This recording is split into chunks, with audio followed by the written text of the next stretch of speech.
All right. So welcome, very welcome to this closing panel of this two-day online conference on Sino-Western relations, organized by the Finnish Institute of International Affairs, together with the project for peaceful change at King's College London.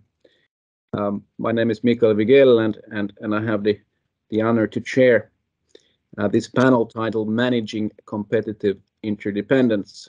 For many years, especially perhaps in the aftermath of the Cold War, the idea that economic interdependence and interconnectivity and integration will bring about sort of peace and stability and prosperity, I think greatly influenced the foreign policy of Western states.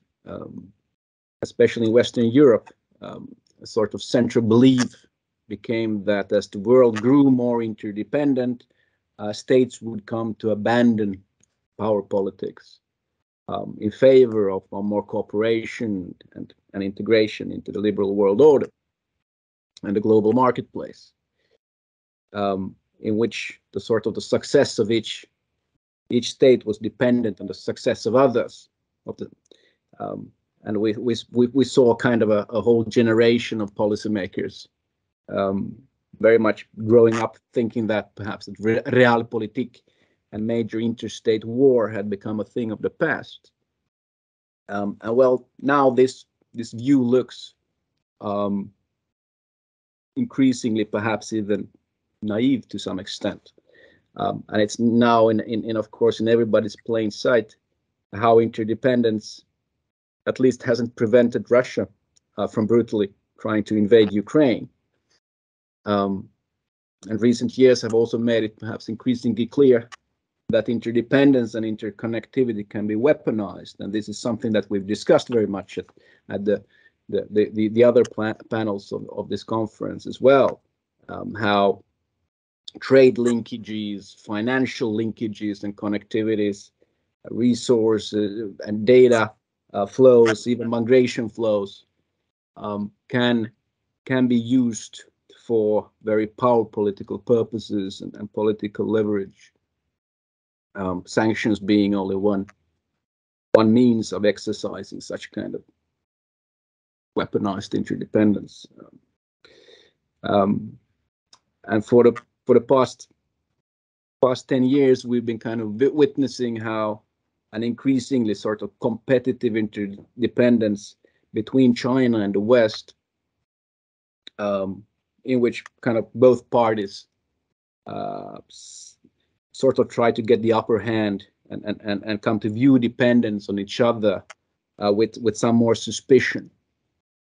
And as a consequence, instead of moving towards ever more interdependence, we see both parties trying to manage this interdependence more and even balance against dependence. We see both kind of by a host of new protectionist means and measures for investment screening mechanism, export controls, reshoring subsidies, data localization measures. We have even science cooperation restrictions these days and whatnot. And technological sovereignty, economic autonomy, self-sufficient. These are sort of terms of the day, if you will, and we're also perhaps witnessing a sort of race for the control of technical standards and norms in the global economy, and perhaps even sort of spheres of economic interest.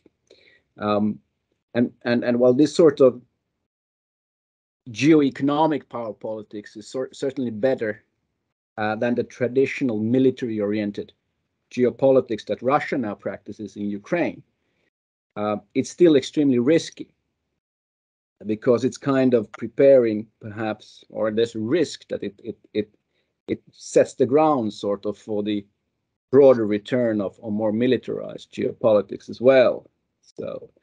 And that it became, and we can envisage sort of that as globalization starts to unravel and decoupling sets in, the threshold for using military means also comes down, and that's the risk with Sino-Western relations as well, that we can't really completely discount, that as China and West increasingly decouple from each other to avoid the other sort of weaponizing interdependence, there will be less and less structure keeping old style geopolitics from returning, and we may find ourselves having kind of sleepwalked into a new global Cold War.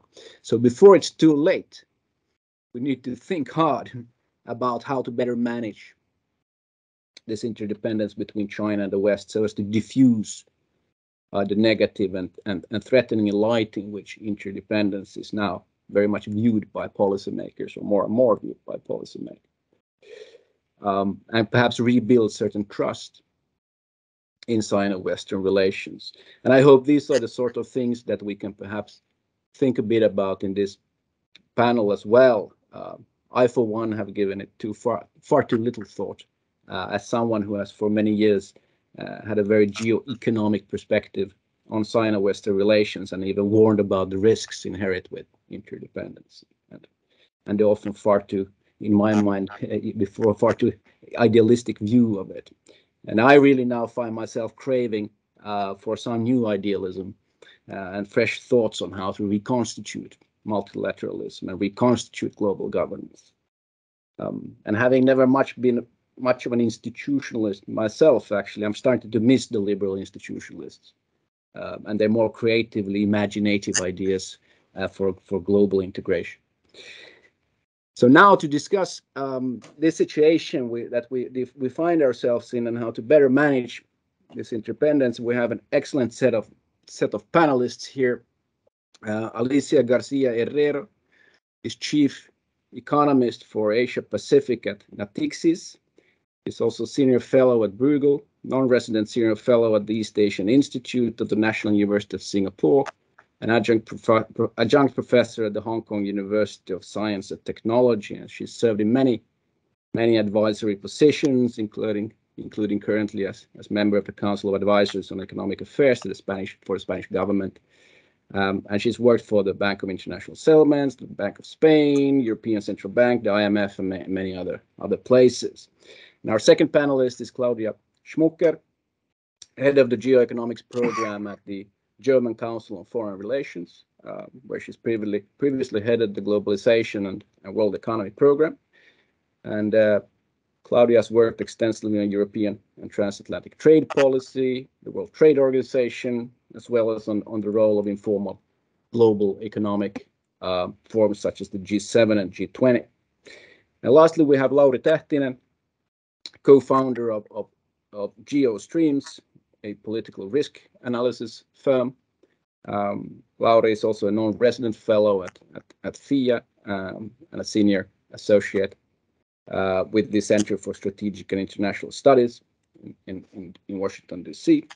And he has taught at many different universities, including Harvard, Brown, Cambridge, and so on and forth. And his work has been published in outlets such as the Foreign Affairs and Foreign Policy magazine. So now, before giving the sort of virtual floor to Alicia, let me remind everybody that you can post questions and comments in the chat function. I'll be monitoring that chat and making sure that we will have plenty of time to discuss questions and comments and after these initial remarks by the panelists. So, but now, Alicia, many thanks for joining us. It's a really pleasure to have you here. So the sort of virtual floor is yours now. Well, first of all, thank you very much for the invite. I worry that my voice is heard twice. Hope not. Is it okay? Yeah, good. Well, I have to say that I felt a little bit pushed to preparing some slides simply because I thought, wow, 20 minutes, just talking and talking. But after what Vigil said, I feel that they're going to be probably too boring for you to even bother. But I will, since they're there, I will go about it. But I first want to react to Vigal's words on interdependence, because given what's happening in the world and in Europe, and I'm now sitting in Taipei, and I can assure you that it's not easy to see what's going on in Europe from Taipei. I was thinking of a concept I wrote about when the pandemic started, and then somehow, I mean, this was a concept of decoupling versus tight coupling, which actually is an engineering concept to explain why. I mean, what can be the bottleneck or the thing that makes value chains break down. And this is really about trying, and this is why I think I feel very responsible about what's going on, and Vigal's words of, why are we here? Give us some light kind of idea. Because of the economic, being an economist, our obsession with efficiency, interdependence, bringing efficiency, growth, and sometimes forgetting that that tightness of the interdependence, sometimes basically defined as dependence, might be the problem. So it's not so much about the world being interdependent economically, but being so interdependent that it becomes dependent, and that's where the tight coupling comes about. It's like a point which you touch, and then the whole thing you've designed goes in shambles. But and this is where the economists come to the forefront, because of efficiency reasons, you still think that you should do it that way, because that's the only way to, have the best return out of that dependence or codependence strategy. So for me, the way value chains are designed, and the way we've designed our own interdependence, whether it's gas in Europe or semiconductors here in Taiwan and beyond, does say a lot about how economists influence the thinking of political scientists, or in the sense that we forget about the risk related to that maximum efficiency. And that's where the tight coupling comes to the forefront. So what I'm trying to say here is that maybe the problem with this interdependence model that we've designed is that we didn't give it the room to expand and shrink before being cut or tight coupled, as an engineer would say. And I think that's the problem. We went too far in that tight interdependence. Now that we're too far, maybe we'll go, in the opposite direction, too far into the decoupling and the lack of interdependence. We all hope we can avoid this, but I'm not sure we will. So on that note, and just a reflection of your words, I will start very quickly. And the good thing is that what I'm going to show is so much easier than your introduction, that is going to be literally, the 101 thing for this panel. So I'd like to go into the idea of, why we are where we are, the role of the WTO, and then these three shocks: Trump-led trade and tech war, the pandemic, and Ukraine, to kind of figure where we are in this interdependence. To conclude, as I just started, we're going downhill, and I don't think we can stop it. So what to do after that I leave that to the rest of the panel. So the first thing to say is that obviously there's been a huge increase in trade, and I'll show in a minute, investment between US or Europe for that matter, and China for years. But the actual growth of this trade interlinkage has been much stronger for Europe. So we need to realize that because of the structure of our economy, the role of value chains, and so on, we are even more interrelated. It's not about total trade, but the actual trade interrelation with China than the US is. The other issue is that for investment, flows stagnated faster than we even, I mean, even before we started talking about decoupling, potential decoupling, or even, let alone weaponizing interdependence. Much before that, companies have started to realize that maybe, overexposure, at least in terms of foreign direct investment, might not be a good idea. And that's what we see clearly in the data. This is especially the case in 2017. So that's where the process starts in the US, and only more recently with a trade war for European companies operating in China. I think the other aspect of interdependence is, of course, this idea of different organizations. Yeah, to of course give a more balanced weight between China and the West, and these new organizations trying to do that. But what has really meant also in terms of the global order is that there's kind of a parallel order. So the old order and the incoming order. And I think what we're seeing now with Ukraine is that there's a risk of these parallel orders basically no longer being able to coexist, making that interdependence basically less likely or more at risk. So we all know what happened with China when China entered the WTO, but I wanted to highlight this because it's kind of the most institutional way to understand what pushed the interdependence and what happened. And why is it important is because maybe we will think twice in the future after the experience with China of embarking again in such a project by which we use the existing global order, if it continues to exist, by the way, which is a big question, to bring up, an economy like China, and then realize that it might not look the way we thought it would look. So this is, in a way, because of this example, cutting or closing the door to many other emerging economies that are out there waiting to become what China has become, perhaps in their own size. But this is a major failure, in a way, of design of of interdependence, and that's why I want to highlight it.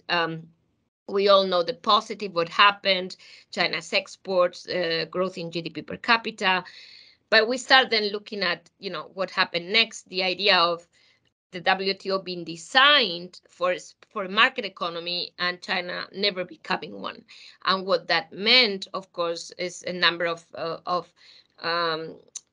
basically mechanisms that would not longer work in the way they had been designed for. And you can think of anti-dumping initiations, a huge number through the WTO, and then subsidies and all of the safeguarding messages that we could not really safeguard ourselves from because of the different structure and basically objectives even of the Chinese economy. So I'm going to move this much faster because, and why is it, I mean, we have other economies in the WTO that say Vietnam, for example, that do have a similar non-market economy kind of characteristics, where the state still plans ahead in a very similar way as China does.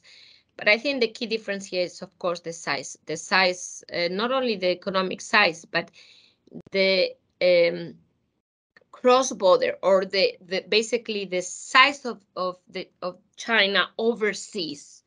So this could be measured by the number of Fortune 500 companies, or the number of outward FDI, or the influence of China overall in the rest of the world, that makes that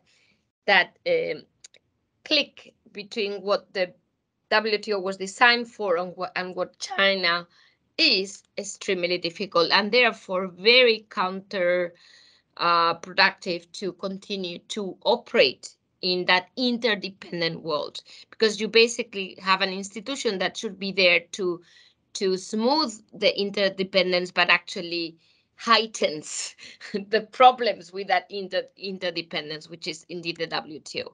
And that explains a number of issues.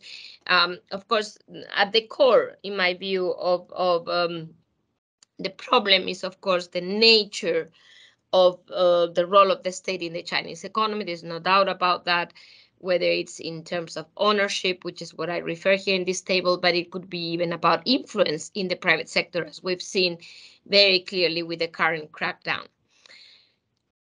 As if this were not enough, if China were a totally vertically integrated economy that produces and sells to the rest of the world, the impact might not have been as large as it is today, because China is at the center of the global supply chain, which means that anything that happens in China affects prices of inputs of somebody else. And that's why the absence of this market economy in the operation of the Chinese economy basically, if I may use that word, which might be a little bit negative, contaminates, and this is not necessarily China's fault, let me say it out loud and clear, but contaminates the functioning of the rest of those market economies. And so it's not about only a criticism of China as, China's economic model. Is the fact that the models are not alike.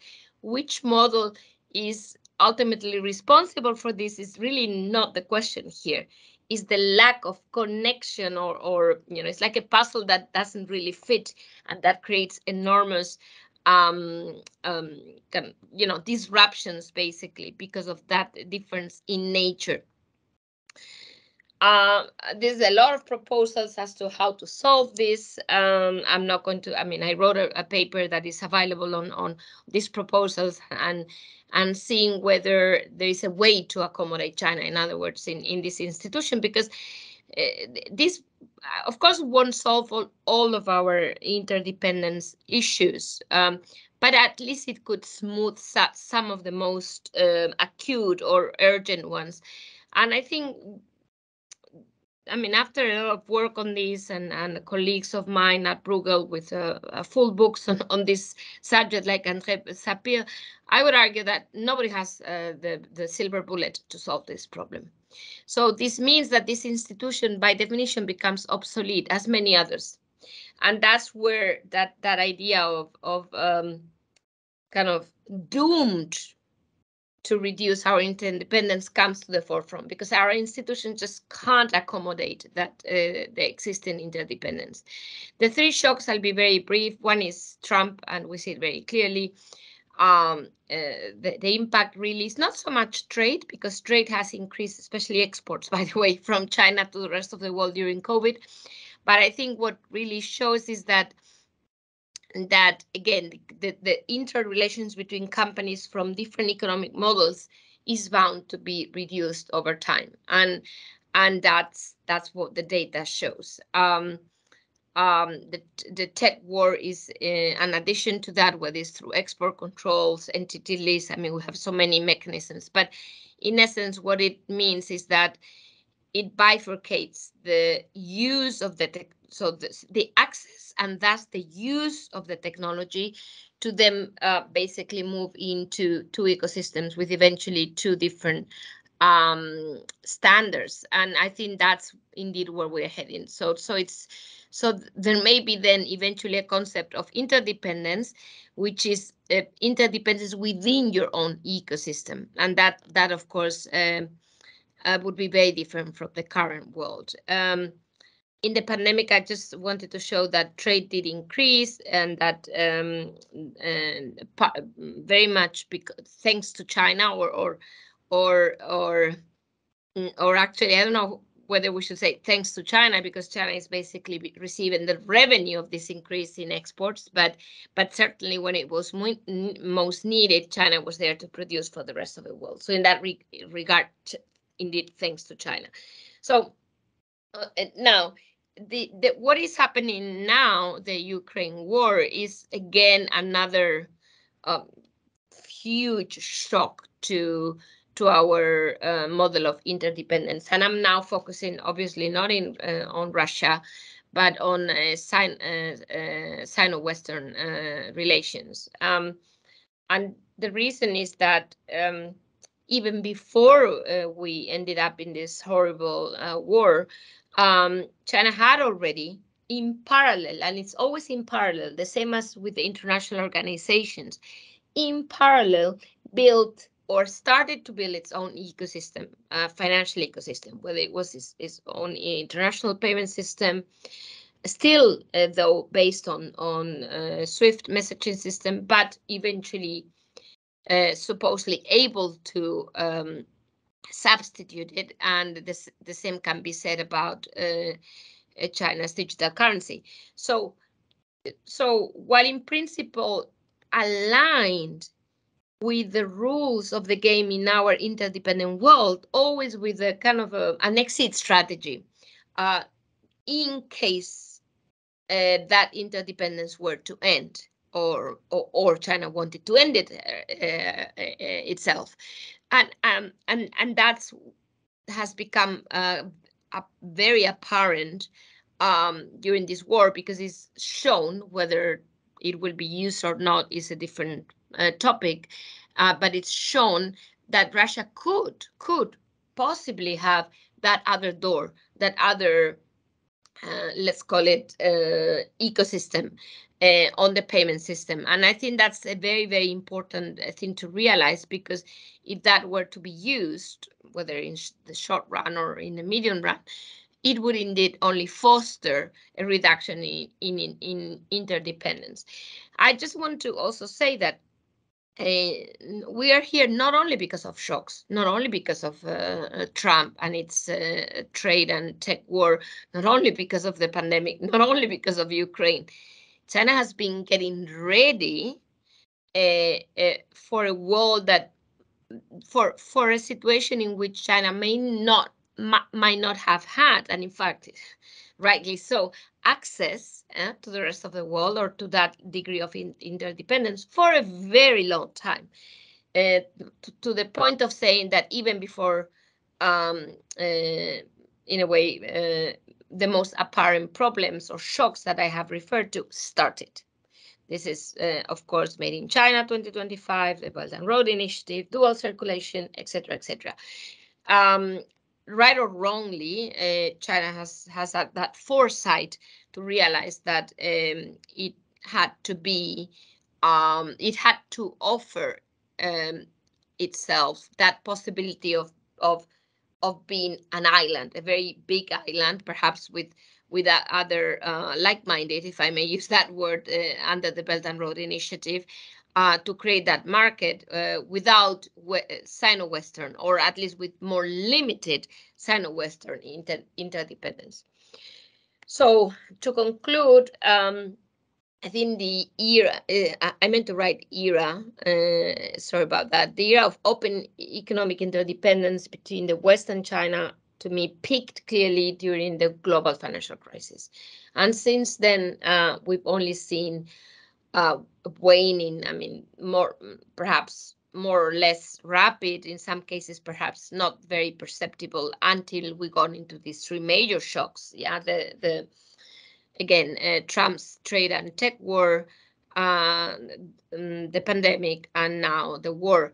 But all along, China has been preparing, sometimes even predating these trends. We just have to think of course, the great wall, as internet companies called it at the time, to have a sense of what I'm referring to.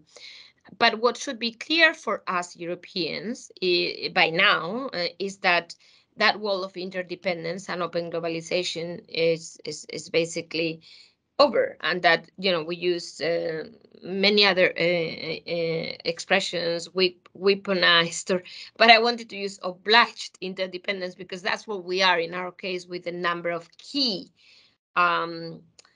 commodities, gas being one. And I think that the feeling of being obliged to be interdependent isn't really a very good one. And it destroys the concept of open interdependence and globalization. So that creates only fear of dependence, and that in itself is self-defeating. You only push to not to be there, and therefore I think we'll have decades of reduced interdependence between the West and China. That's all from my side. Thanks a lot indeed, Alicia, and thanks for that very systematic overview. And I like the concept of obliged interdependent. I actually, I don't like the the trend as such, but I think it captures some vital things going on. I wonder if I can put one question to you immediately here, because, or actually two. There are, first of all, I think you explained very well for the long-standing Chinese strategy of trying to route around the existing financial institutions, because there is this view perhaps in China that don't want to be so vulnerable to, for instance, to U.S. sanctions, as U.S. being the sort of central financial power. It gives a lot of geoeconomic power, if you will, to sanction others, and China is trying to protect itself from it, I guess. For instance, through setting up alternative financial institutions, including the SIPs. But when we look at the actual data of how many uses the SIPs, it's a very, very tiny number, right, in comparison with SWIFT. So the question that many are kind of putting forward is whether China is actually able to build those alternative financial institutions, whether others will actually buy into them. So what's your take on that? I mean, what's the likelihood that China will actually be successful in creating that alternative financial architecture? That's sort of the first question. The other question is that I know you've been writing on the dual circulation strategy, and I think that's a very interesting a piece. I mean, but can you open up a bit about what's actually the dual circulation strategy, and what does that do for global economic relations? Yeah. Okay. So I don't want to take too much time. We're many speakers, and I probably was too long. So let me be brief on the first. Yes, China can, in my opinion, create its own ecosystem, financial ecosystem, but not in the way we understand it in the West. What I mean to say is that China would not create a parallel open in terms of capital account convertibility, you name it, the things we understand, the way we've been trained to talk about a reserve currency. No, I think that's not what China has in mind. What China has in mind, and I do think countries will come along because they may find it more appealing, is to create a closer financial ecosystem. It's like a hub and spoke, first of all, approach to finance, and second, by invitation. So, I'm the hub, you are the spoke, but only if I invite you. And that's very different from anybody today who wants to have a convertible currency. Nobody can stop that country from having a convertible currency. It's a multilateral N-1, as we learn. Yeah. China doesn't have that in mind at all. So we need to get used to the idea not only of a parallel financial ecosystem, but a different financial ecosystem. For some countries, that ecosystem may be more appealing because they are already out of the first best, if it's a first best, or because their interests are such that the first best doesn't match their needs. So I do think this is going to happen, which is different from saying that CIPS is ready to do that now, etc., etc. So it's a long-term process, but I think it's going to happen. On dual circulation, very brief, I would put it as a self-reliance tool with a backyard. So that's what it is. The backyard is the second circulation. So So the first is the domestic market, and what you want to do is to integrate vertically. Your question was, what's the impact on the rest of the world? Well, quite dramatic, because China is not going to import other than what it really can't produce. So commodities, or, but if you are a producer of machinery in Germany or in Japan or in South Korea, you know that your days are counted, because that's not something China can't do. I don't mean to say that imports from China will be zero, but they will be the bare minimum possible if that's something that China can do itself. That's the first part. The second part, the backyard, the second circulation, is about having enough economies surrounding you, or even far away, but at least again in your bandwidth, that accept your rules of the game in that hub and spoke approach. And that's the Belt and Road Initiative in an extended concept that explains why China's diplomatic euphoria, if I may even use that word, since COVID, but even now during the war, is basically seeking, those relations. We can think about Saudi Arabia now, or even India for that matter, which is kind of interesting. So the minute you find somebody who is hesitant on the West, or not totally accommodating, you go and shake hands, and you make sure that that's part of your second circulation. But these type of relations, again, are very different from WTO standards. These are relations where you have an kind of a not very balanced hub and spoke, again, trade and investment relations. So that's all from my side. Thanks for those clarifications. So it's more of an asymmetric relationship that China seeks, right? Could you, Alice? Can I ask you to? I think you need to exit your slideshow, or kind of take it down so that we get. That's it. All right. Yeah. So next up, Claudia, please. Yes, thank you very much. Thank you for inviting me, and thank you for this interesting panel. I agree with a lot of what Alicia says, and I will focus on trade and the WTO in my presentation. So I will build up on many of the things that she mentioned before. I just would like to say two things, maybe also for the discussion later on. I am not sure that interdependence is over. So when you look at, because interdependence means dependency, that's right. But do we go back to non-interdependence, or do we try to diversify? I mean, there are different strategies on how to deal with that. And I think what the EU is trying is diversification, and also maybe this kind of China plus one strategy. Does that necessarily mean that we go back? That's my first point that we can discuss. So the second point is, I do not think that the WTO is meant for market economies.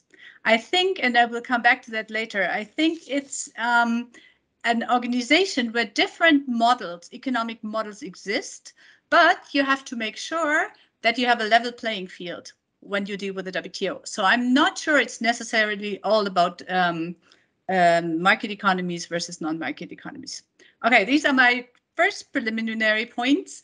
My other preliminary point is it's very difficult to speak about competitive interdependence and how to manage that between China and the West without talking about the Russian invasion and aggression in the Ukraine. And I think it was mentioned a couple of times before, but I think everything that I will say about how to manage that, what role can the WTO play, needs to be seen through this lens.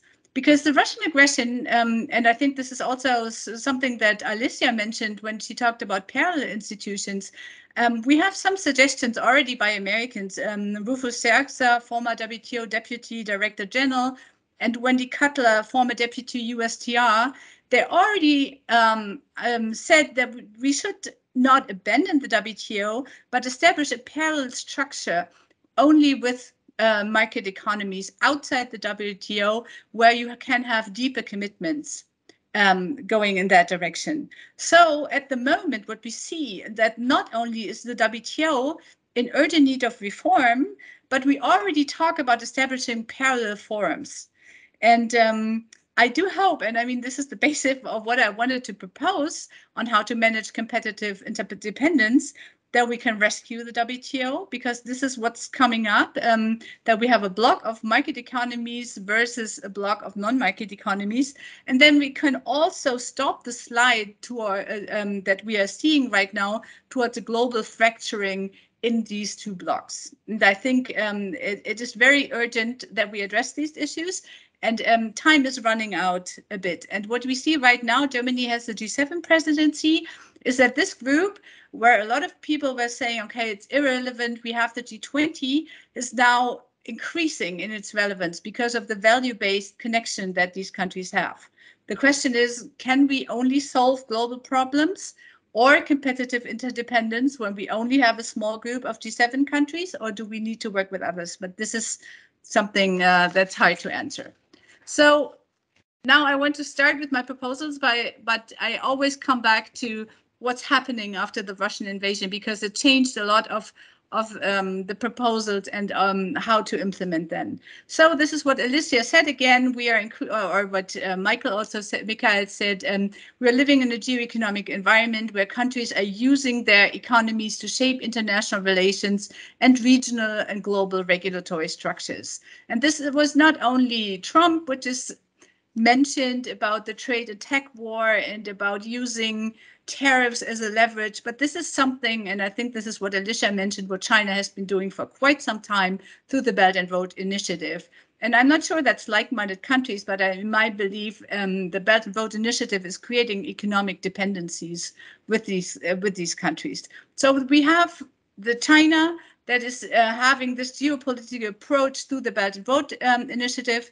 We have the United States starting with the Trump administration that's using trade and investment as a prime currency for international power to achieve its strategic interests. And I mean, this has led to tensions and rivalries between the two countries, where other smaller countries or regions are increasingly asked to choose sides between the two, because you can't trade with both of them. So we had a couple of delegations from South Korea that are very dependent in the value chain with China, but have a huge dependency on the US. It's very hard for countries to really, if they are made to choose between the two blocks. And the more the major players like United States and China rely on their economies, the less relevant multilateral organizations such as the WTO become. I think the EU actually at the moment is the only large player that's seriously interested in WTO reform, and that's seriously putting concrete proposals for WTO reform on the table. But the EU is also changing. What you look at, what's happening in the trade policy of the EU, you see the concept of open strategic autonomy, you see developments about anti-coercion instrument, about IPI, about chief trade enforcement officer. So the EU is also going in the direction of a more geoeconomic trade policy. So how to manage competitive interdependence? That was the question that we were asked. And I still believe, and maybe that's too optimistic, that the present goal to decouple and as such prevent the situation of competitive interdependence is flawed, and it will not really work. We have a disruption of value change, we have rising costs of intermediary goods, we have increased uncertainty that have already taken their toll on the global economy. In addition, bilateral deals, such as the Phase 1 deal that were negotiated under Trump and China, which were hailed as a new success on how to deal with the country, also do not solve the problem, because China made some concessions that they were not able to implement them. But these provisions are not legally binding, they are not enforceable, and they do not change the underlying problems that we have in the system of competitive interdependence. So my belief is still that the only way to manage that will be through the WTO. Which is a negative outlook because, as I said before, the WTO is really in a deep crisis. But I think the only way to find a lasting solution to this competitive interdependence is through this multilateral organization. But, and this is what I wrote in the paper, a prerequisite is that we do not have any kind of coercive measures that we see right now from China with regard to Lithuania. So if we have these kind of coercive measures, it's very hard to find a way to manage competitive interdependence. I think this needs to be based more on trust, what we don't see here. So WTO. Emergence of China, and this is what Alicia mentioned, has shown the limits of the WTO in the past years. This has led to concrete disillusionment by the United States, which in turn has done considerable damage to the WTO by blocking the appointments of new members to the appellate body. And this needs to change because I do think the WTO can play a role here. And now I come back to what I said in the beginning. I think it is a place where different economic models exist. But it is only sustainable if we have the same rights and obligations. And this means, in my view, it's not about competing regimes, but about establishing a level playing field under the roof of the WTO, so that market distorting practices can be addressed within the organization. And as such, the WTO should be able to change the conflictual competitive environment that we see to competitive neutrality. But this is not possible at the moment. But what we do need, and this is also something that Alicia mentioned, we need a reformed dispute settlement system, and we need new rules that are much tougher and stricter and that relate to the problems that we face right now in the current trading system. And again, coming back to the present situation, what we see right now at the WTO is that whenever the Russian delegations enter the room, the European Union leaves the room. So this means we have a situation where we no longer talk to each other. And this makes everything that I will say and propose very unlikely for the moment. And I don't see, however, I still don't see any other way or how to do that. So first point, dispute settlement system. I think that's the most pressing issue that we need to tackle. The EU has an interim arbitration solution, MPIA. The US is not part of that, and we need to come back to the binding two-tiered dispute settlement system to really solve the disputes. And I checked the case files at the WTO from the United States and the EU against China between 2001 and December of 2019, when the dispute settlement system ceased to exist. And United States and the EU were quite successful in dealing with problems regarding China. They won a majority of the cases, of the trade remedy cases. They've won the majority of the cases regarding exports restrictions of raw material and rare earth, which means we have a long history of disputes of the United States and European Union against China. The major problems are still there, but we see that the dispute settlement system was able to successfully deal with some of the concerns that these countries have. I still think we need stronger rules, but there is still a way to go through the dispute settlement system to manage the competitive interdependence between the two blocks. Again, to make everything even more negative again, we had USTR Tai in Berlin. And he was very clear that he is not interested in going back to the former dispute settlement system. They are not really willing to put concrete proposals on the table. But the way we listened to her, it seemed that she is no longer interested in this kind of binding settlement system, that we might even think about taking trade remedy cases out of the dispute settlement system. So it will be a long way until a reform, and I'm not sure the US is willing to do that in the medium or long term. So the only thing I can propose is have an open discussion and find possible landing grounds, but the way the EU wants it, binding and legally binding and two-tiered, I can't see that with the United States at the moment. But this would be a prerequisite to actually have joint actions against China within the WTO system. So my second point would be we need stronger rules because the WTO is not prepared for some of the measures that China is doing. So we need industrial subsidies. They're nothing new, but I think they increase in importance when you look at the distortions in trade. So we really need new rules on industrial subsidies. We have the trilateral initiative between the EU, Japan, and the United States, who proposed a broader definition of subsidies, the coverage of additional subsidies, stricter reporting requirements, sanctions. But all this is only possible if you engage China. And the question is how to engage China in the WTO to accept these kind of strong rules. And I think that's something that the West needs to deal with. And I would suggest that China has realized, and I think Alicia showed that in the graphs, how much the country profited from being part of the WTO. And I think in return for a stronger commitment by the West, by the US and by the EU to engage in the WTO, to engage in WTO reform, China might be willing to open up the discussion on some of the issues like subsidies and state-owned enterprise. But none of this will be short-term. I think this is all long-term development. And I think what I said in the beginning, the danger of a complete disruption of the WTO system is quite real at the moment. I also mentioned other organizations that could help to manage competitive interdependence, especially organizations dealing with standards and norms, because what we see through the Belt and Road Initiative is not only about creating economic dependencies with countries, it's also about making countries dependent on Chinese standards and norms, which would lead to two blocks that are no longer compatible, which would also increase friction. So a way to try to adhere to international standards would also be something that could help to manage competitive interdependence. My last point would be the G20. This is also a group where China and Western countries and regions are part of. It's an informal group, but it is a possibility to possibly establish trust, to find landing zones on topics that are difficult.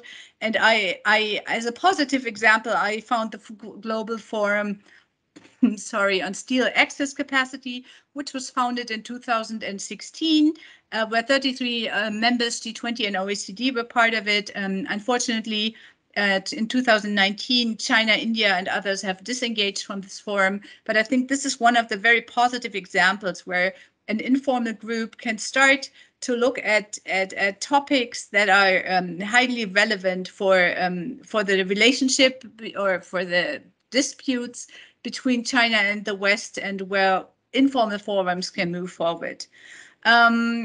There might be some hope, but then again, having the Russian aggression in the background, because Indonesia has the current G20 presidency, India has the next one, so you could look at two Asian democracies who might build a bridge between the two blocs.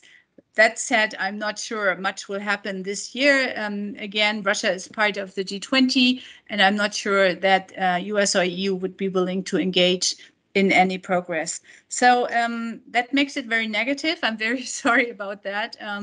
I tried to look at options, and I still do believe that multilateral organizations and informal forums such as G20 or WTO have a role to play. But for that, we need to overcome the present situation where countries and regions are not even or no longer talking to each other. And I think we need to come to a conclusion where China and the West realize that the WTO is helpful for both of them, so where they can find common grounds. Because I still believe the WTO is not about market economies only, but I think it's about finding a way to create competitive neutrality and to manage that interdependence. Thank you. Thanks a lot. Thanks a lot, Claudia. I can't help myself. I'm putting two questions to you as well immediately. One is that because we heard in the previous panel, also discussing a bit WTO reform, that one alternative could be the engaging China in the OECD, which have put forward some kind of more soft law regulatory initiatives, right? And that could be one way forward, and China might be easier to accept that sort of soft law regulation. So first of all, how do you see that option and that? And my other very big question would be, you mentioned the danger and the risk of complete disruption of the WTO system. So what would where would that actually take us? What would be the sort of effects? of that? Yes, thank you.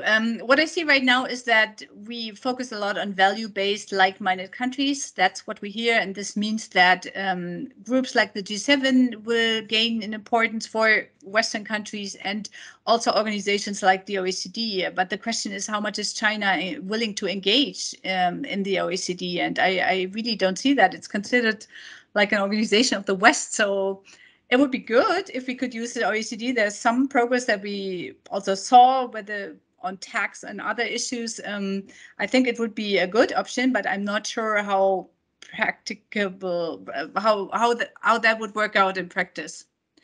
The second one is, well, what we have with the international organization is a rules-based system, and if we don't have them, it's a power-based system.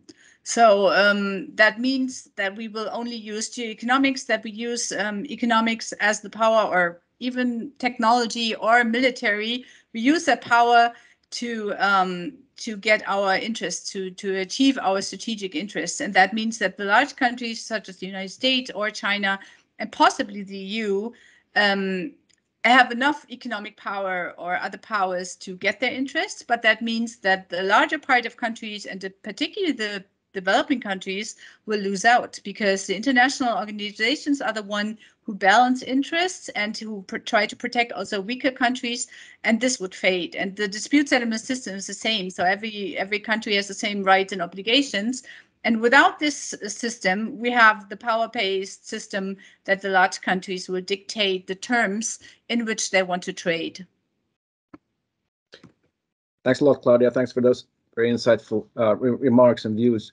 Lauri, you're next, and then after Lauri, we'll open up for more general discussion as well. And I remind everybody that you can post in the chat function any comments and questions you like. Great. Thanks, Mikla. Can everybody hear me?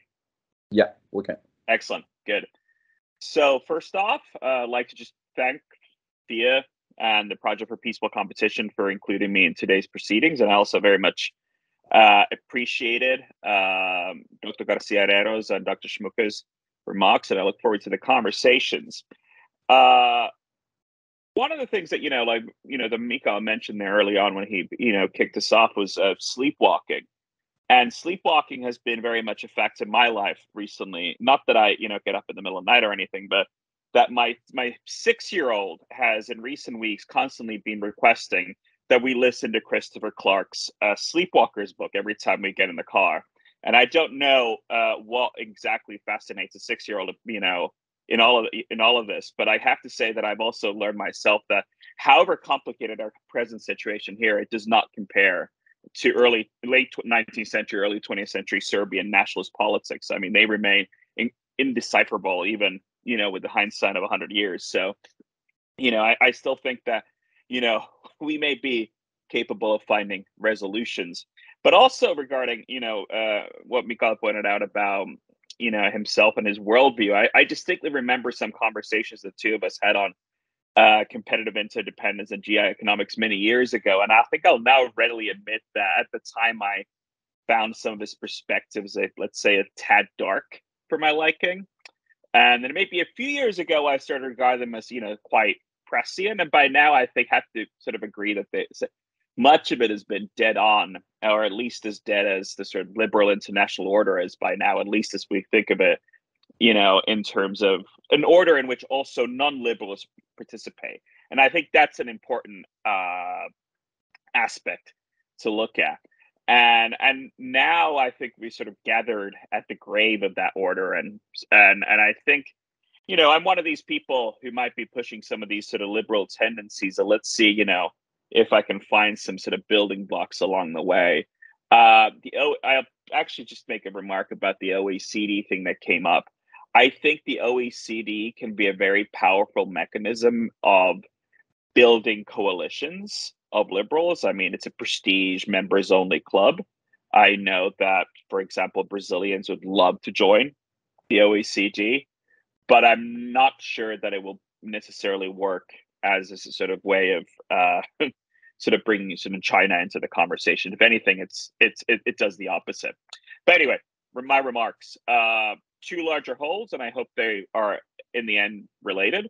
The first is to take in structure of international life, and second is more about how exactly agents in this international life should navigate the emerging Sino-Western relations.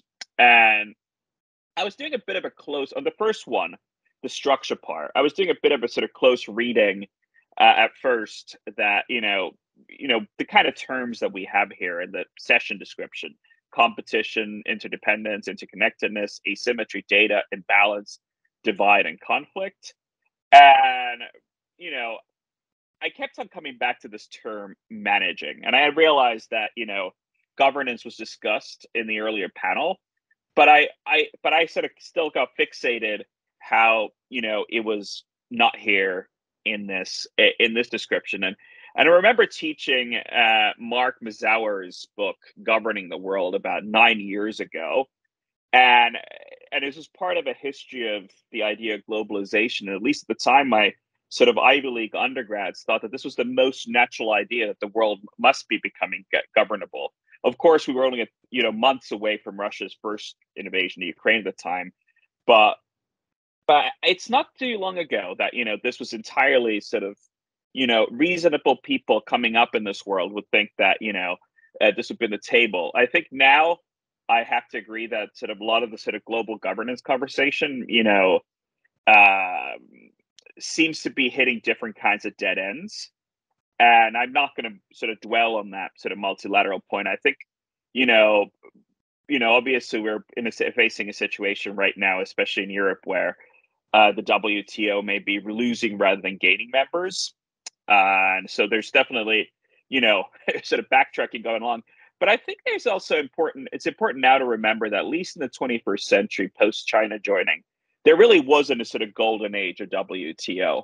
The responsible stakeholder talk started right away, at least in Washington. I think that, the U.S. was right away concerned, in the early years of this century, that things were not going in the sort of way that, they would hope that they would go. So there's definitely a sort of sense that, the multilateral or even international governance has been in retreat. So on that point, two other levels of governance: national and transnational. And I think that there's, in the interplay of these two, that there's something crucial for the sort of management of the geoeconomics of the Sino-Western situation relations.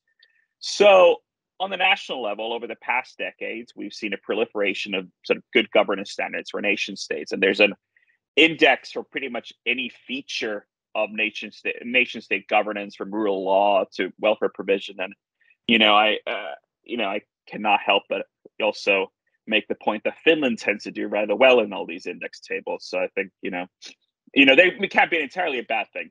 But I think at the same time, I think there's a lot of, there hasn't been quite as much focus on, the sort of substantive interaction of nation state governance with other sort of forms of governance, in terms of sort of the actual sufficient state capacity to, make decisions, and ability for bureaucracies to sort of act independently. And such bureaucracies, of course, and their reliability is also essential, creating, hospitable environments for investment and business. And that brings me to the third type of governance, and that's transnational. So about a quarter century ago, there was an explosion of literature on the importance of the multinational corporation, the multinational enterprise. And this was in part because the MNE was seen as potentially undermining the capacity of nation state governments to effectively govern due to their sort of transnational standard setting and simple wealth size reach. Also in coalition with things such as investment treaties. But I think the thinking here was still that this could challenge the sort of home and foreign host countries' capacities to govern such corporations. But I think there's another challenge that is also posed by these corporations. And here's the sort of the twist. So I agree that MNC governance can sort of undermine the nation state, but I think it happens, and we've been witnessing this recently, rather differently than people imagined at the turn of the millennium.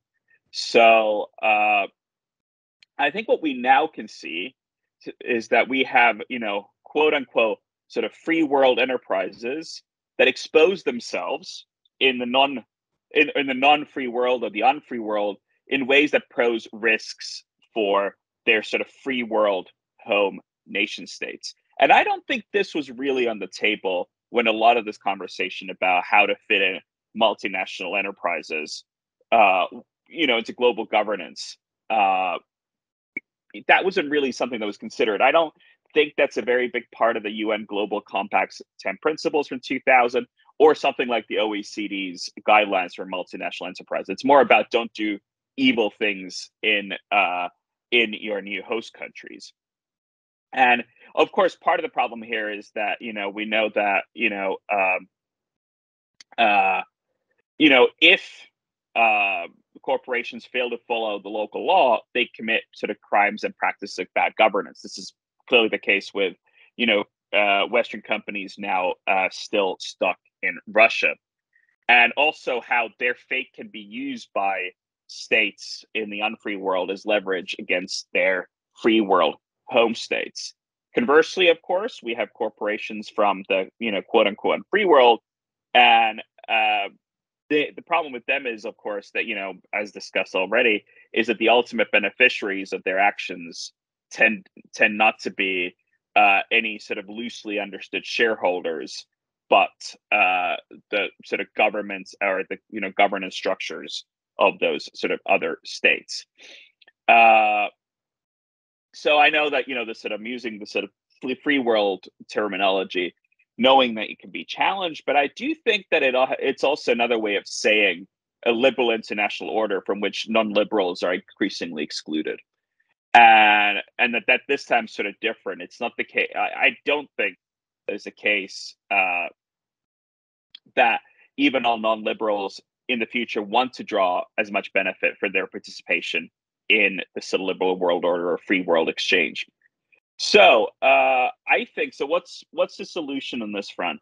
I think there's been, we've had all these strides and theories of not only good governance for nation states, but also corporate good governance. But there's, I think, still very little understanding of how good corporate governance interacts with good governance in nation states, much less, how it might contribute to better forms of global governance. And so I dare say that to govern means to actually connect different forms of governance and to do so better. So, for example, good corporate governance would entail not leaving your home country in a bind. And I mean, here we've been hearing a lot of sort of euphemisms such as quote unquote like political risks materializing or sort of reputation management or that kind of stuff, which is curiously I feel has also been, accepted perhaps too much by the press in just in the recent weeks, but us I also think sort of more broadly. And I'd actually posit that, the current state of corporate governance leaves national governance in quite a lurch. And thus far, I think the sort of focus on players coming from the PRC or players coming from Russia and how they interact outside those zones have sort of missed some of this dynamic, because the risks are far higher than corporations suffering some reputation damage or write down investments in a place like Russia or perhaps even one day in China, because they can actually undermine effective national governance. That is, limit the number of choices available in their home countries. And this is not because of what they do in their home countries, but because of the risks they've actually taken overseas. So there's really much at stake as we sort of begin to understand these different forms of governance and how they need to interact with each other. And so, needless to say, I guess, I would, is that my judgment of the sort of capabilities and even character of some of the sort of recent business leadership would be relatively bleak, but I don't want to also just be a moralist. And although I do think there's some soul searching to be done, I just think the basic problem is that our thinking and governance be too simplistic. It's been too siloed, and that's why these sort of risks have been taken. So I also think that here, sort of just managing the risks would mean that we're setting our sights too low. I do think that there needs to be an attempt at governing, and to the extent that global governance, of the multilateral kind is available, it should be pursued. But I don't think that means that we should get very serious about the wise application of transnational and national governance and see where the sort of global, results might take us. So first point today, some sort of unified theory of governance is needed for managing these relations so that, we at least people, don't unknowingly do dumb things. So now that's the point about the structure within which different actors should think about this emerging world.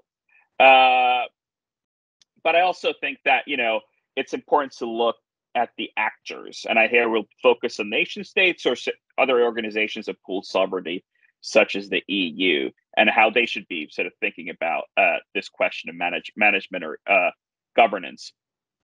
And here I think I want to focus on two options of how to try and sort of orient yourself. And towards this struggle for supremacy or even peaceful competition between China on one hand, and then often the United States, but also in some cases the West as a whole on the other. And the first one I'll make some Latin American references here, is a recent conversation about non-alignment and its resurgence on the global stage. And the other one is strategic autonomy. So non-alignment, that's very clearly a sort of blast from the past, but it's really been gaining traction in Latin American academic and diplomatic circles in the last couple of years as a means of avoiding a polarizing competition between the United States and China. And elements of it definitely have also been present in Latin American responses to Russian aggression in Ukraine, which have generally been not always entirely, at least wholehearted, I would say. So proponents of something called active non-alignment believe that's a doctrine actually for this century, and that Latin Americans should be playing off the United States and China. And they think that non-alignment can be a sort of source for greater regional integration, and it would make Latin America more relevant as a global region. And I think this is wrong-headed. I think that in a situation where there's strategic competition between a democratic and autocratic power, democratic countries that pursue non-alignment risk getting pulled into the autocratic sphere. And second, I think that active non-alignment is a poor choice when there's also a better approach on the table, and that's autonomy, even a strategic autonomy, something that has been evoked in different places, but in different ways. But I think is sort of making its way in the correct direction, and it's also something that Washington's picking up on and hoping to elevate. So first, on sort of quickly, don't want to spend too much time here to be able to open things up.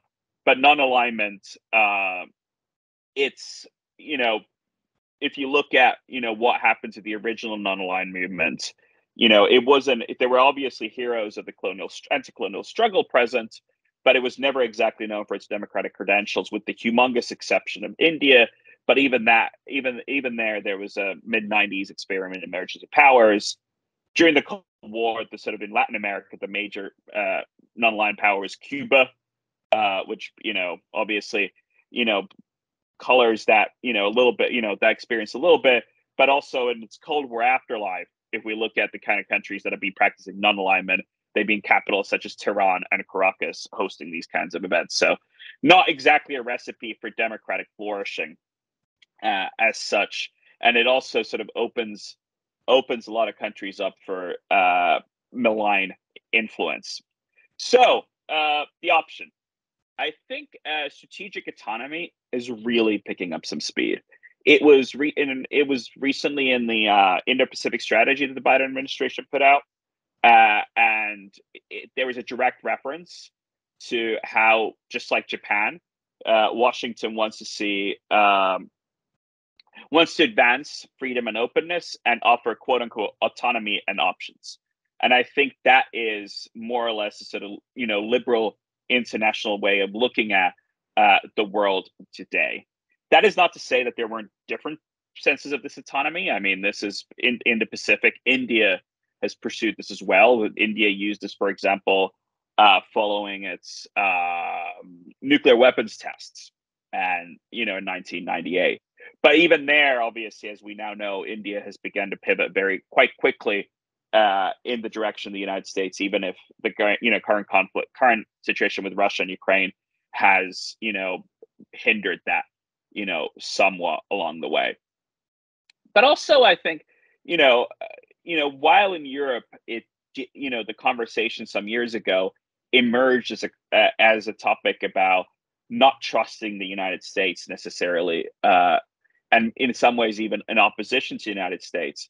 In recent history, for example, if we look at the European Parliament introduced in its new EU strategy in China about building partnerships with like-minded partners, fostering strategic autonomy, and defending European interests and values, it's recently been pivoting in the direction of something that Europeans can do together with other partners, such as the United States. So I think that this is a sort of moment at which there is definitely a time to sort of think about how nation states can be as autonomous as possible in a sort of geoeconomic world, and that there are some liberal principles I think can actually do quite a bit of work. Just to say a little bit about perhaps the sort of Latin American angle here. There's long been talk about, for example, in Washington, about capacity building with Latin American partners. While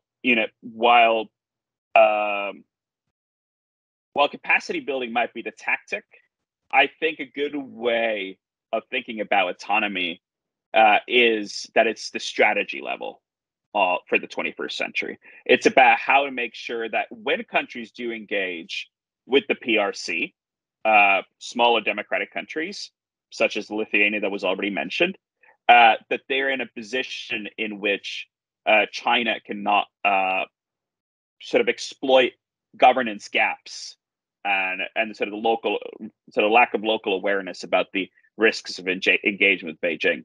So to conclude, the question that I leave you with is this: so how can we sort of channel national and transnational governance to enhance the autonomy of different states, especially smaller states, and perhaps not even those that are part of the EU or stronger North Atlantic states such as the UK or Canada?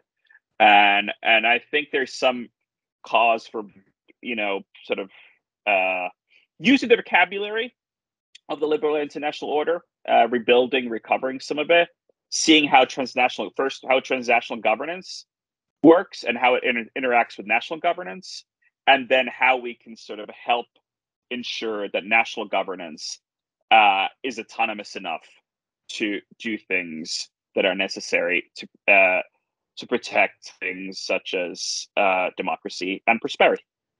Anyway, that's it for now. Thank you. Thanks for those remarks, and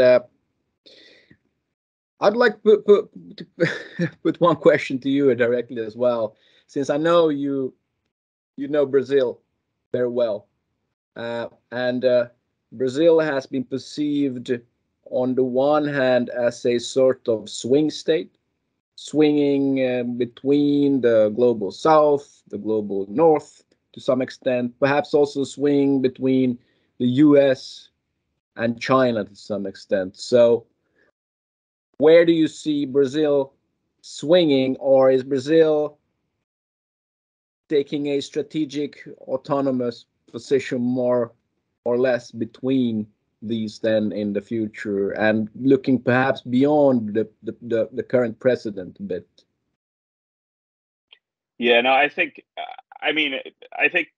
just a few weeks ago when Russia started this full-scale invasion of Ukraine, there was a moment at which the president, was pretty much sort of applauding his good pal about Vladimir Putin. The vice president in Brazil wanted NATO to intervene in this conflict, and the Itamaraty, as in the foreign ministry, basically towed a traditional "we don't really have an opinion on anything" type of line. Needless to say, I spent some time talking to Brazilians and trying to figure out what exactly their position was. It didn't become exactly clear to me that there was one. That could be because perhaps Brazil's opinion doesn't actually matter that much in this case. But at the same time, I think it's probably indicative of the kinds of issues that this raises. I think, while Trump was president in Washington, it seemed for a moment that Brazil became a U.S.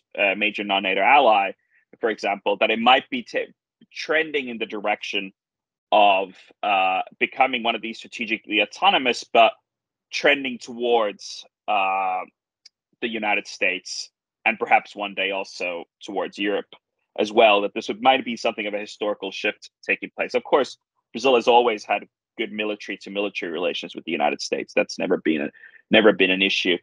But then that turned out to be very sort of a very relatively short moment because first of all, Bolsonaro refused to recognize Biden's election victory, and then has spent more time, doing things such as visiting Vladimir Putin right before this war started. So I think the picture is incredibly muddled. I do fear that Brazil is increasingly looking like it might be pursuing a policy, a policy of active non-alignment that might also, sort of accentuate some of the problems that are going to, for its democracy, that we're going to be looking at anyway, later this year, with the presidential election.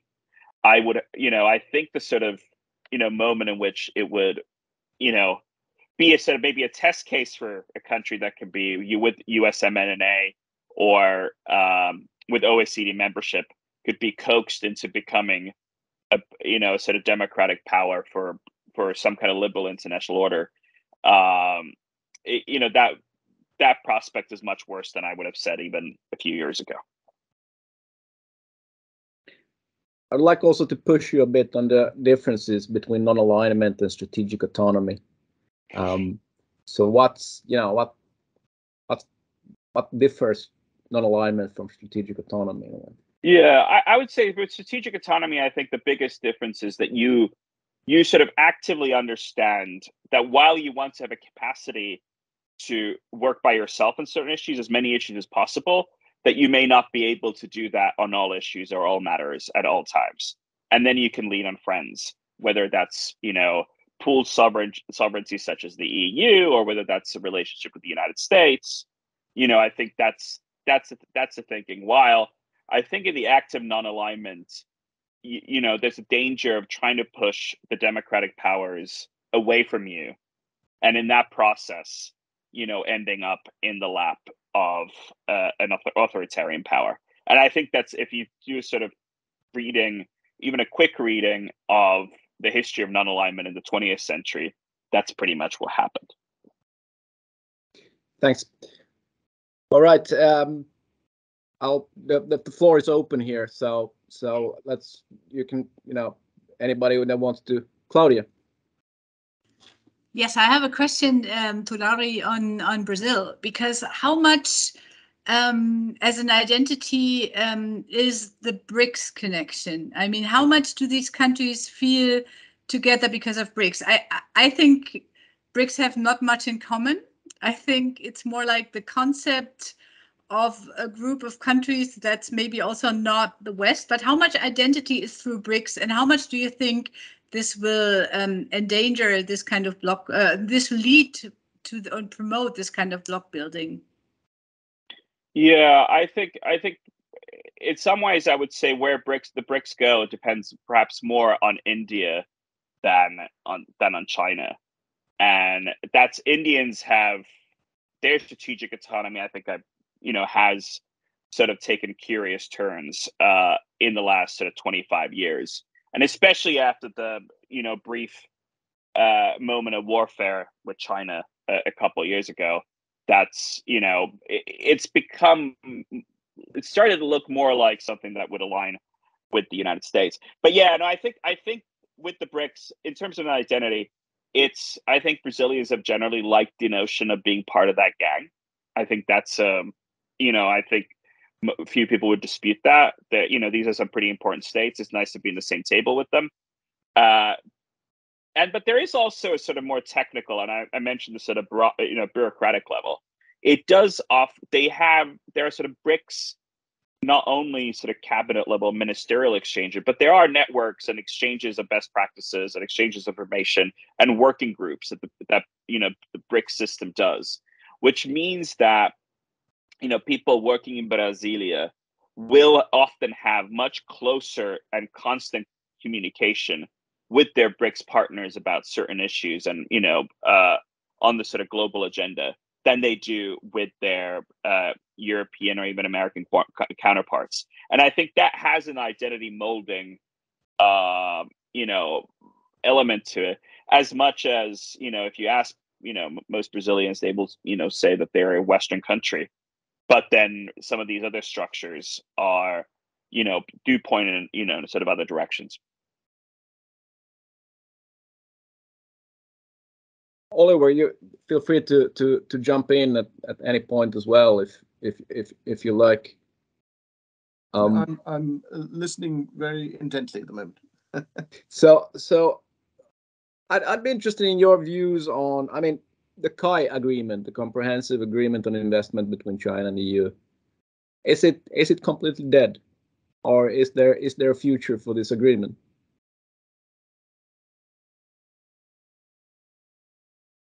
Alicia. Yeah, I can take. I don't think it's possible to even know whether it's dead or not. But what I would say is that it is not relevant, in the sense that it wasn't relevant before. I think that the agreement, in my humble opinion, didn't change the structural lack of market access that Europe, or anybody else for that matter, has in China. The changes, in my opinion, were rather cosmetic.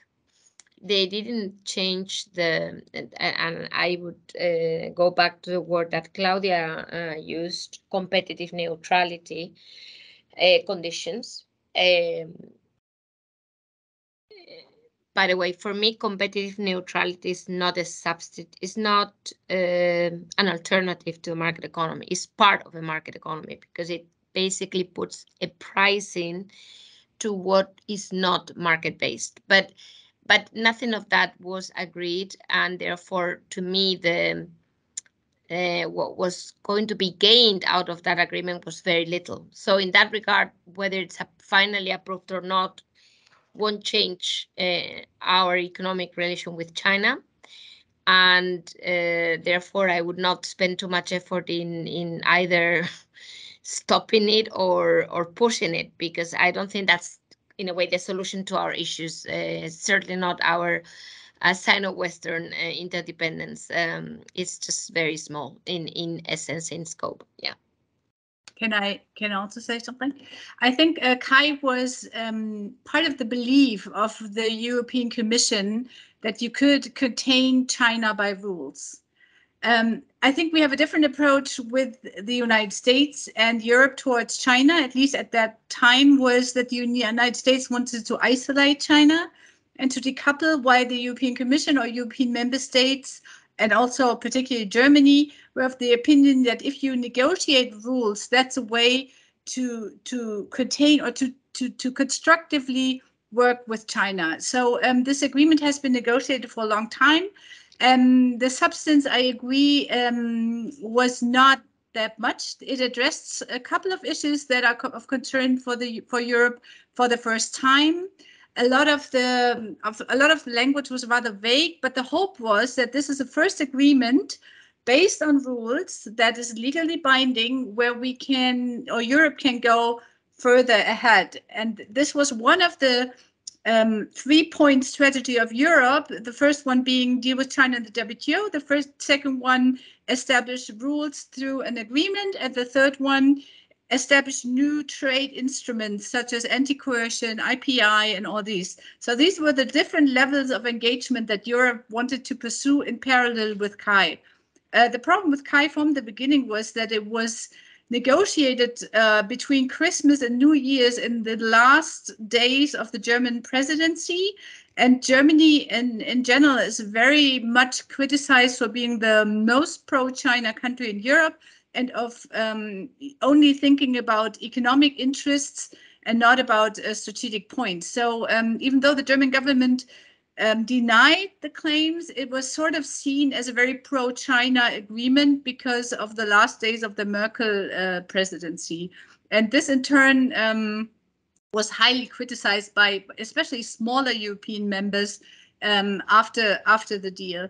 I think it would need to go through the parliament. And if you look at the sanctions that are implied by the Magnitsky version, European Magnitsky version, it is impossible to put this through Parliament. We are going in a different direction. We have the due diligence. We look at forced labor as at sustainability issues. Right now, there is no future for this kind of agreement in the German coalition treaty. It's explicitly, I mean, we have the Green Party that is part of the sanctions from China, like Bütikofer, he was immediately sanctioned. There's just no future under the present German government for CAI.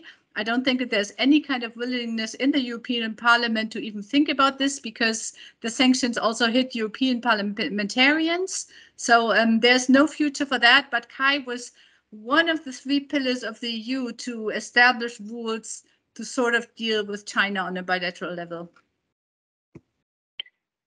I have a quick one here as well. It's maybe not in the future, Kai. I think, but perhaps it's a tendency that in the last years noticeable in Europe.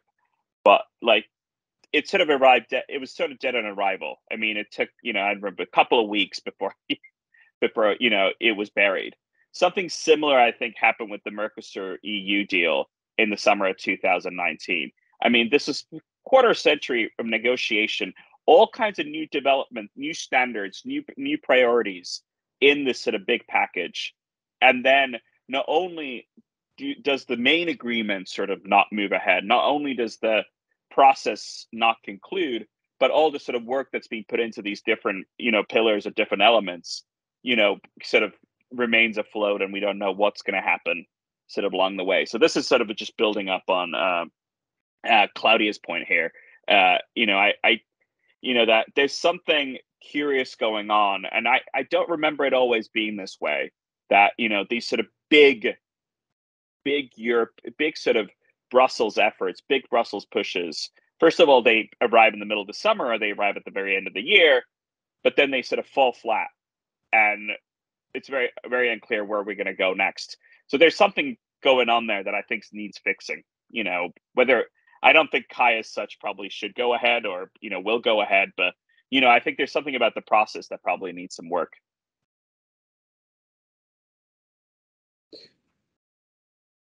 I'd like to engage you on one very kind of topical question when it comes to the Sino-Western relations and their future, and that's really China's choice now on how to deal with Russia, because in my mind that will really set the stage for Sino-Western relations going forward, because the thing is, of course, now that the West, so to speak, wants to isolate Russia, economically contain Russia, right? And at the same time, whether Russia will be contained will depend very much whether China gives economic shelter to Russia or not, and partner up with Russia.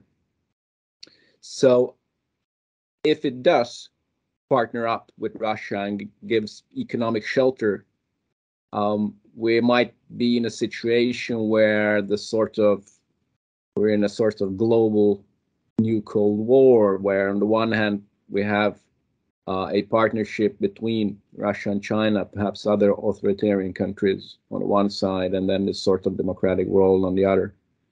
And it will be more difficult for Western countries also to perhaps deal and with China if China is seen very visibly to take Russia's side here. Whereas if China tries to or remains a bit neutral with regard to Russia, or at least not very visibly sheltering or partnering up or helps Russia, then there might be sort of openings for better Western Chinese relations. So I wonder how you see that choice, which in my mind is really quite an important thing, and whether you see it as that of big of a thing for future Sino-Western relations, and how that actually is now playing out, perhaps. Laura, do you want to start, and then we'll go? Yeah, I think the sort of test cases will be the ones that we already discussed, the sort of BRICS framework. How close will India and Brazil, for example, want to remain, or even Turkey in some cases, to Russia? And that will sort of determine how much further along China will be allowed to go from the perspective of Westerners. And I think that's one thing to watch. And that's at least what I've been watching. I clearly, any of the sort of voices that I've sort of been hearing here in Washington, and also from the PRC side, is that they may have sort of gotten more than they bargained for, with this, with Putin's special operation. Then again, I think in terms of the block part, I think what's been really curious in the last few weeks, and I'm not exactly going to speak to the wisdom of this policy, but if you look at what the Biden administration has been doing, it's been trying to re-engage Tehran and Caracas, two of these towns that I mentioned that are still in the old non-alignment bloc. And I mean, of course, I think they realize that if the world's largest oil reserves of Venezuela were in the hands of Guaido instead of the current regime, the United States would be in a very different position to back up Europe's energy transition and decoupling from Russia. But that kind of transition, and also I think I should say that this is something that I think a lot of people in Europe missed. That about 3 years ago, there were several bills on the table in Washington that looked at going after Russia in relatively similar terms as we've now seen the United States go together with Europe over what Russia was doing, flying their nuclear bombers and everything over Venezuela and trying to circumvent the sanctions against Venezuela. But obviously now we're dealing with European core interest, and Europeans haven't not been that concerned about what's been going on in Venezuela. But that's maybe my two things that I'm wanted to say. The first one being, let's watch Brazil, Russia, and the second one being the U.S. seems to be trying to prevent the formation of that kind of bloc by trying to make very quick and maybe not entirely wise moves in Caracas and Tehran.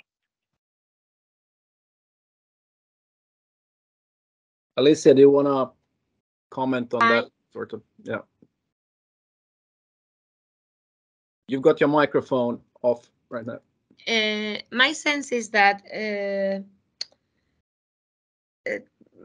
China has already, I mean, this is a month after an invasion. Yeah, I mean, you can't take a month to express a clear to make a clear statement as to where you are. I don't think I mean, I don't want to say it's not acceptable, because China can decide to be wherever China wants to be. But from the perspective of the West, at least from my perspective, the way I look at China is different today than the way I would have looked at China a month ago. And that is by now impossible to change. Or not impossible. China could. I mean, we can give China 2 months, 3 months. But my point is that by now, this position of constructive for some, but not constructive for others, ambiguity, yeah, is there to remain. And I think that's something we need to live with. This is going to have enormous consequences for relations between China and the West. There's no doubt about it. It's not about the risk of being caught in sanctions. It's not about direct sanctions on China. It's nothing of that. It's about trust. And I think that's something that has already happened. We don't need to wait to see whether, you know, the Chinese ambassador in Russia does call, as apparently happened a couple of days ago, the companies to make space for. I mean, enough. You know, it's like we already know. I think we already know that there is support not by the letter of the law, but by the spirit of the law, and that's something that I think Europeans are already reacting to. At least part of the European private sector, and certainly the society. If you look at the image of China in Europe in the last month, which you can do with very easily with big data and looking at, you know, all of the media in Europe, it has collapsed. And that's something that is very hard to put back to where it was. So what I'm trying to say here is that it's already happened. We're there. I mean, now what we do with it, don't ask me. I don't know, but we are already there.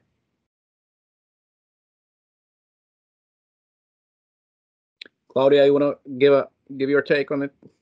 Yes, I was thinking about it. Alicia said we are already there. I mean, we have a support by action, but it's still ambiguous. I think if China would openly support if China would openly support Russia, it would still be even worse, because what we're discussing in Germany and all the discussions about WTO reform and trade is, do we only want to trade with market economies? That's a real discussion that we have right now. Do we want to close all the supply chains and value chains with non-market economies and with non-democracies?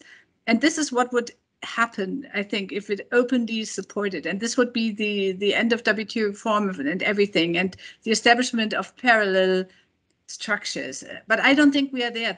We are there yet. I agree that trust is gone. I think it has been gone before, but I still think in the medium to long term we might come to some kind of management with China on this interdependence. I'm still a bit hopeful. I don't. But as I said, we have never discussed this before. Should we only trade with democracies? This is something that's happening right now. But that's our major topic, and that's not only think tanks. That's government and everyone here. So it has already brought a huge change.